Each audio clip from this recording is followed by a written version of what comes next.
ओम नमः आद्यायै श्रेणुवत्स प्रवक्ष्यामि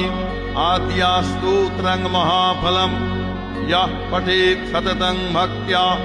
स एव विष्णुवल्लभः मृत्युव्याधि भयं तस्य नास्ति किंचित् कलो युगे अपुत्रा लभते पुत्रं त्रिपक्षं श्रवणं यदि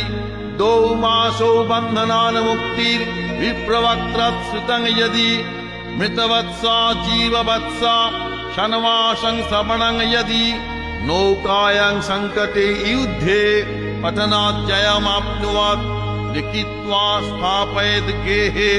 नाग्निचोरभयं क्वचित् राजस्थाने जैनीत्यां प्रसन्नाः सर्वदेवता